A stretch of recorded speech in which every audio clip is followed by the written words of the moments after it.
নমস্কার, আমি কুণাল মাইতি। আজ আমরা আলোচনা করব জন্মাষ্টমীর ইতিহাস নিয়ে। জন্মাষ্টমী হিন্দু ধর্মের একটা গুরুত্বপূর্ণ উৎসব, যা ভগবান শ্রীকৃষ্ণের জন্মতিথি হিসেবে পালিত হয়। আসুন আমরা জেনে নিই এই পবিত্র উৎসবের ইতিহাস। জন্মাষ্টমীর উৎপত্তি। জন্মাষ্টমী পালনের প্রচলন বহু প্রাচীনকালের। পুরানো মতে শ্রীকৃষ্ণ জন্মগ্রহণ করেছিলেন দ্বাপর যুগে। মথুরায় তার জন্মের উদ্দেশ্য ছিল অত্যাচারী রাজা কংসকে বিনাশ করা এবং ধর্ম প্রতিষ্ঠা করা। কৃষ্ণ জন্মেছিলেন ৮ নম্বর চন্দ্র মাসে, ভাদ্র মাসের কৃষ্ণপক্ষের অষ্টমী তিথিতে। এই দিনটি জন্মাষ্টমী নামে পরিচিত। উৎসবের গুরুত্ব। জন্মাষ্টমী উপলক্ষে হিন্দু ধর্মাবলম্বীরা উপবাস, পুজো এবং ভজন সঙ্গীতের মাধ্যমে দিনটি পালন করেন। শ্রীকৃষ্ণের লীলার কাহিনী, যেমন রাসলীলা, মথুরার রাজা কংসের বিনাশ এবং গোকুলের ঘটনাগুলি বিশেষভাবে স্মরণ করা হয়।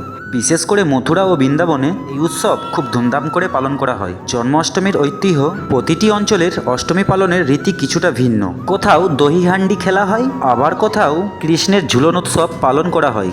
ভক্তরা শ্রীকৃষ্ণের জন্মতিথির মুহূর্তে বিশেষ পুজো করে এবং তার জীবনের লীলা স্মরণ করে। জন্মাষ্টমী শুধুমাত্র একটি ধর্মীয় উৎসব নয়, এটি শ্রীকৃষ্ণের জীবনের আদর্শকে স্মরণ করার দিন। তার শিক্ষা এবং আদর্শ আমাদের জীবনে প্রেরণা দেয়। আসুন এই পবিত্র এই দিনে আমরা শ্রীকৃষ্ণের আশীর্বাদ গ্রহণ করি এবং তার শিক্ষা অনুসরণ করি। ভিডিওটি যদি ভালো লেগে থাকে তাহলে লাইক এবং সাবস্ক্রাইব করতে ভুলবেন না। সবাইকে ধন্যবাদ।